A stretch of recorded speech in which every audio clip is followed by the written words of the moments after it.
Thanks, Rupak, for exciting talk. Okay, so we are open for questions. So Srinu has a question. Srinu, you can unmute and please ask.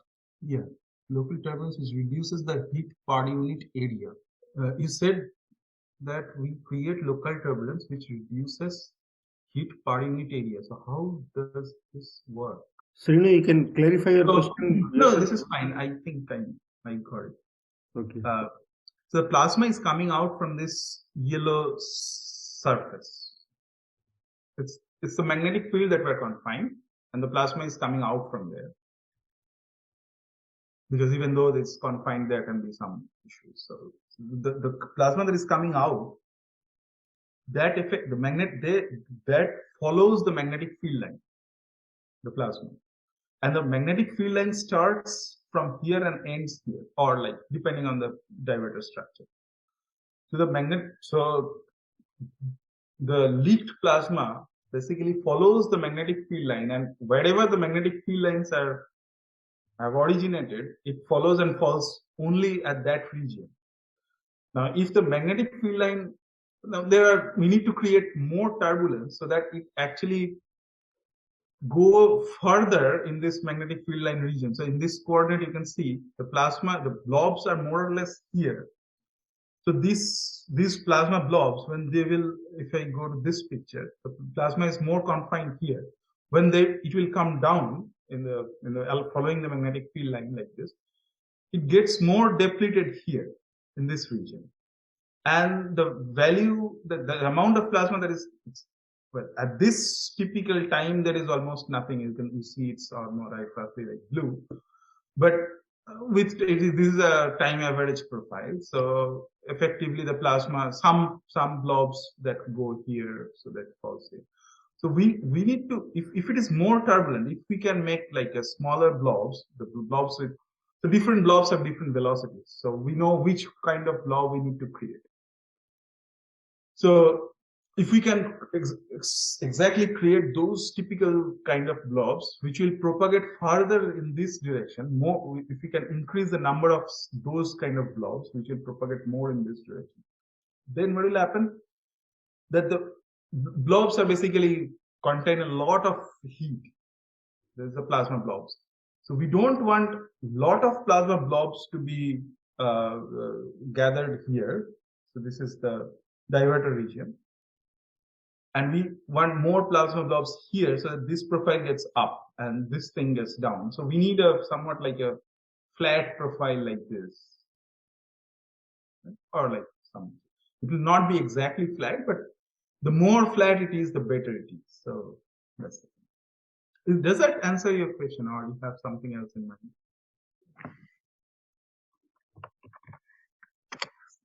mind? Yes, hello. Yeah, I can hear you.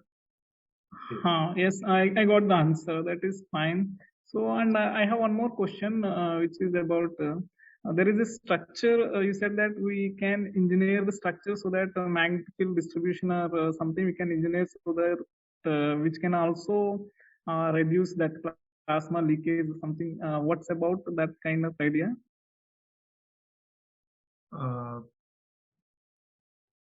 I didn't really get your question. I'm saying that what did I say? You said that we can engineer the structure of the tokamak or something so that we can magnetic field distribution or something we can engineer. Therefore, we can also control the leakage of the plasma. Is it like anything? No. I'm saying that we can engineer the size of the blobs. Like we know how to create small blobs. We know how to create bigger blobs. So the smaller blobs will go at a larger distance. Bigger blobs won't travel that much. Okay. Is that blobs, formation and things like that depends on the kind of magnetic field distribution within the plasma? Yes, of course, but there are many other parameters like collisionality, etc. Collisionality is the most prime thing that determines the size of the blobs or velocity of the blobs. Okay. If you go to this thing, you will see that there are this lambda is basically the collisionality parameter. There is a scan on the different collisionality. Also, if you see the blob velocity, there are two different regimes. One is sheath limited regime, another is inertial regime. So the sheath limited blobs are like small blobs, and then they have higher velocity, so they have to travel farther. Inertial blobs are not that helpful. So we need more sheath limited blobs. So, also, okay. And initially you talked about the tokamak and one more structure, that stellar. What's the difference in the design? Yeah, that's. So you have seen the structure of tokamak. This one was the structure of very zero order structure of tokamak. So the field lines are like this helically closed, and for stellators, this is the field line, and these are the coils. So in tokamak, the coils are like this poloidal D-shaped coil, and this is a core, and this kind of an iron core, etc. These coils.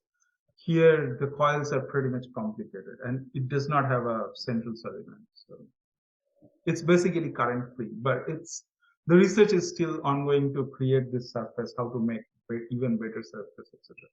But physics-wise, it's much more advanced. Okay, so let's go to the next question. Okay. So Raja has a question. Yeah. Hi, Rupak. This is very interesting talk, and you made it very simple for even beginners. I really like the way you presented and try to explain the things. Because I'm a naive person, so I'm just asking simple question like, this turbulence means, do we all the time see these coherent structures, or will there be any chance like a state where I can't really distinguish this kind of states or patterns? And yeah, like earlier sure, nowadays like people like this blob, so we want more blobs, so people actually operate the tokamak in those regimes so that they have more blobs. But I mean, like this is not definitely for all operating parameters. If you run it in a different parameter regime, you will not get blobs. Yeah. I said there are certain situations where I may not identify something like blobs, but is more complicated. Of course. I see. I mean, like something all these things experimentalists can do actually. So you just tell them just run a shot without blobs, they will run a shot with blobs. I see. There are a lot of controls. I see. And also like for a very basic beginner, where to, like what to be read, instead of really going with hi-fi big articles, like somewhere like a naive person, if someone who is little bit aware of magnetism, electricity, and little bit about fluid mechanics, where to begin this kind of things? Is there any simple textbooks or? I wish there were. You can read. There's a book called Wesson. It's not too advanced. It's pretty good. I see. Tokamaks. Wesson. Yeah, excellent. Wesson. Yeah, I can see that. Great. Thanks a lot. It's like a handbook kind of thing. So it's good. Any other question from the other people? Can I ask? Please, Vishek, please. Yeah, so hi, Dr. Ruchi, very nice talk. So I work in liquid metal MHD, so not very familiar with the collision equations, Vlasov equations. I've heard about them. So I was trying to connect those equations with what we know in classical hydrodynamics, where we have a momentum equation and a mass equation. So so how do I connect these? I mean, can you show me the slide and help me? So it would have some advection terms, and then there will be a Lorentz force term, Q times E term, something of that sort, isn't it?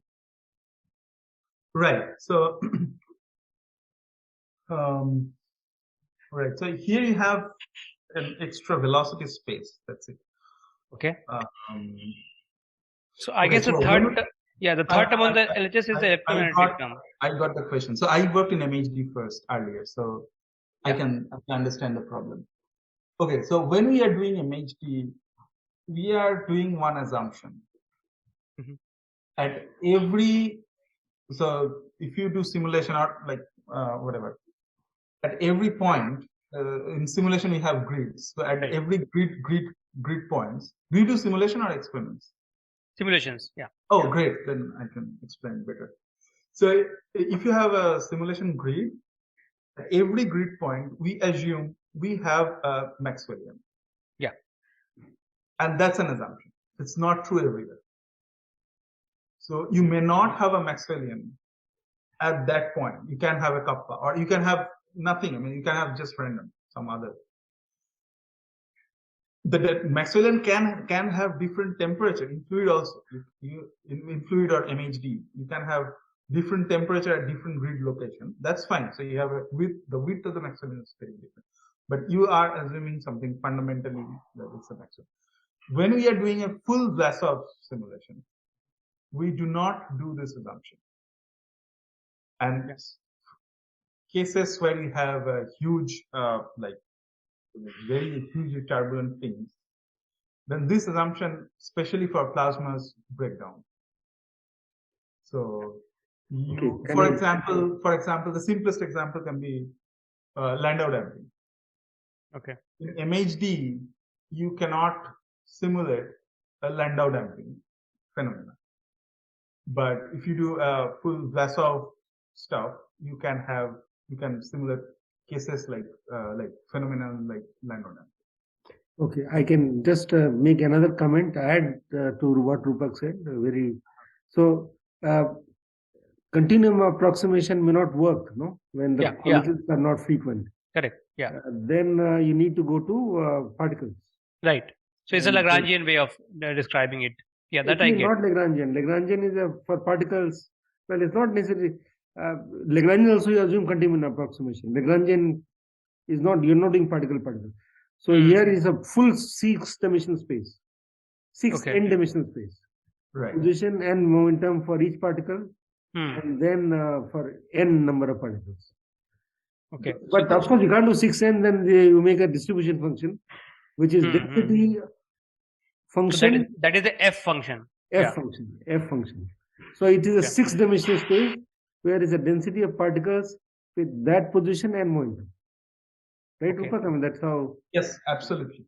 So that F multiplied by some number density will be like a quantity. F integrated over momentum will be the density. So that you have to integrate. So the density will be like integral of F multiplied by d3v.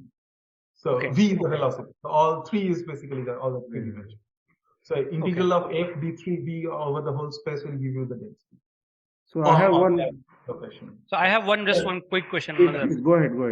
Yeah, I just wanted to thank Professor Ramachandran for your comment. Yes, he's a very kind comment. Yes. Yeah, thank you. So like in classical, people connect the heat transfer in terms of Nusselt number as a function of Reynolds and Hartmann.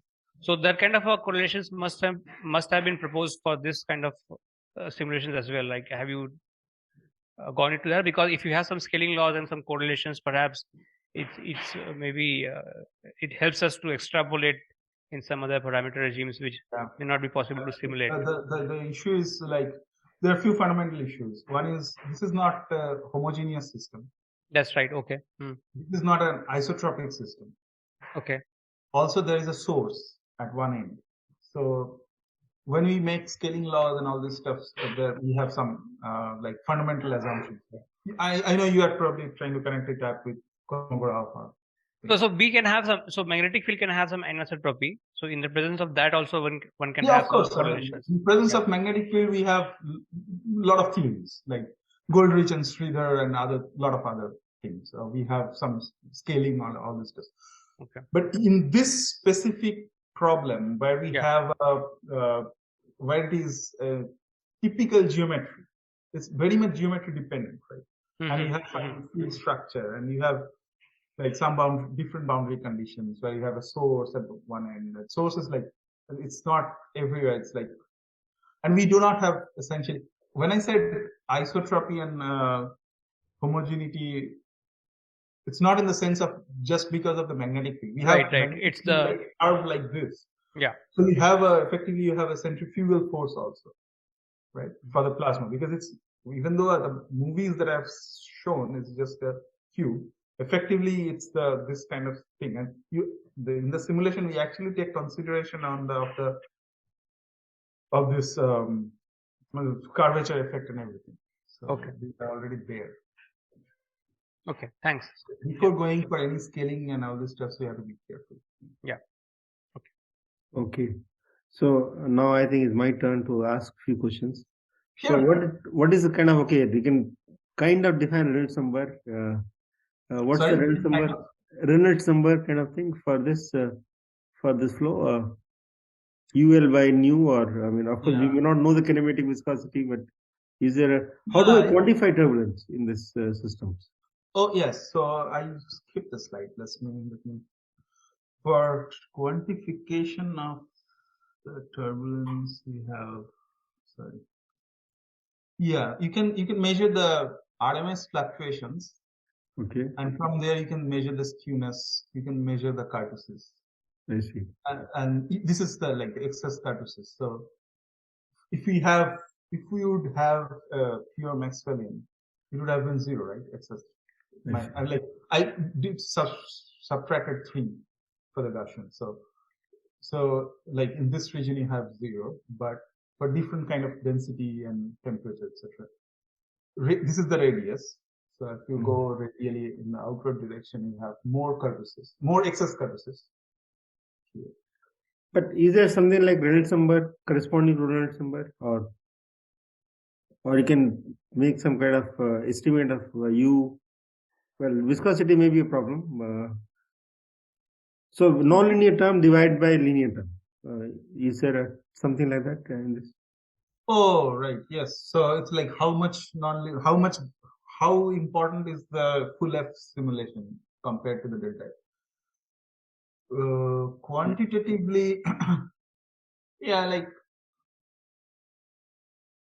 just the definition of Reynolds number may not work, but what we can rather do is construct a local Gaussian at the grid points and take the difference of the Gaussian from the present data, and then we can plot the difference from the Gaussian, and then we can see how much. I think I did one such thing, and that showed it's differing a lot. So this kind of full F simulation is very important. And the bigger the experiment, the bigger is the the experimental chamber, it will be more. Bigger the temperature and density, it will be more. I see. Okay, Riddhi, you have a comment? No, I was just saying we can do something similar to what we do in solar wind, right? So if Rupak can calculate a length scale, like characteristic length scale, correlation length or something, and then if you know the proton gyro radius or the ion inertial length di, then if you do L over di to the 4/3, that will give you a reasonable estimate of the Reynolds number. So MKV did this work in solar wind, right, back in 95, basically assuming that di is the Kolmogorov scale. Okay. So I think let's discuss it after this talk. I think it's some quantification will be useful sometimes just hand waving also are useful. Yeah. Great. Yeah. Good idea, Riddhi. That's a good idea. Okay. So I think we'll stop recording now, and formally the seminar is over.